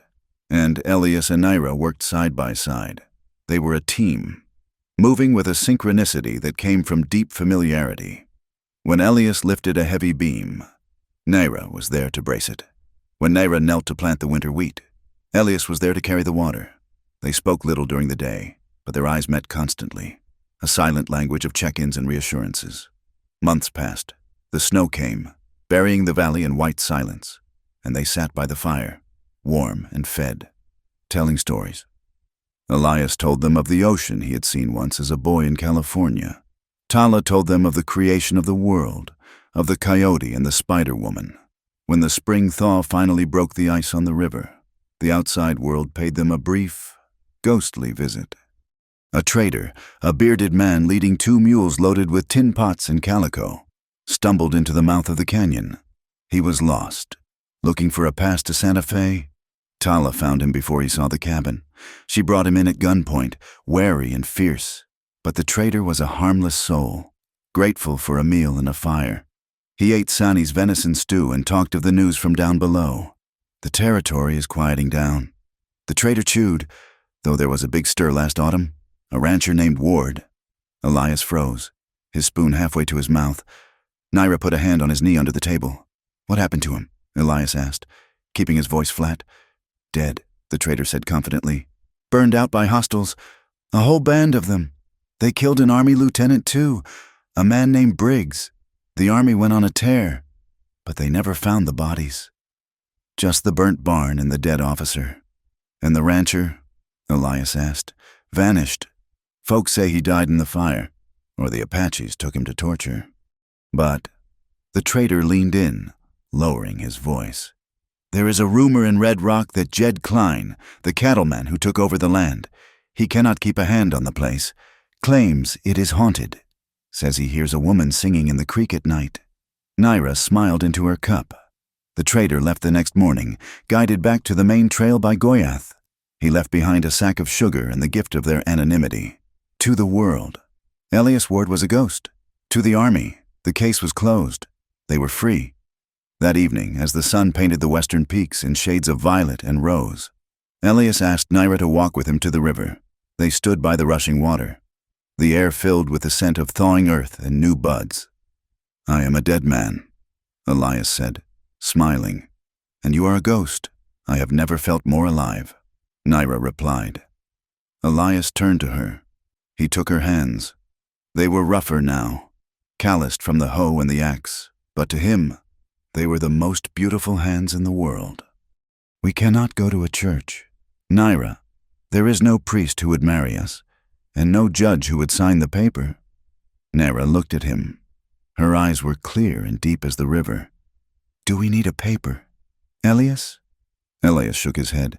No, but I want a promise. I want it to be spoken. Before witnesses. Naira squeezed his hands. Then let us speak it. They called the others. Tala stood straight and tall, her rifle resting in the crook of her arm. A ceremonial guard. Sani stood smiling, holding a bouquet of early wildflowers. Goyath stood with his hat in his hand, solemn as a deacon. Elias and Naira stood at the water's edge. Elias took a strip of red cloth, a piece of the very blanket he had left for them on that first day, and tied it loosely around Naira's wrist. She took the other end and tied it around his... Elias looked at her, his throat tight. Elias, he began, his voice raspy. I take you, Naira. I take you with your scars. I take you with your ghosts. I take you with the mountains you love and the anger you carry. He swallowed. I thought my life ended in the fire 5 years ago. I thought I was just marking time until the ground took me. But you woke me up. You are the rain in the drought. You are the fire in the winter. As long as I have breath, this valley is yours. And I am yours. Naira looked at him, tears spilling silently down her cheeks. She switched to her own language, then to English, weaving them together. Shiki, Shihozo, my friend, my joy. I used to think love was a story for children, a story that died when the soldiers came. I thought survival was the only thing left. She stepped closer, the cloth binding them pulling tight. But you raised your hand. You did not shoot. You jumped in front of the bullet. You showed me that a man can be a shield, not just a sword. She reached up and touched his face.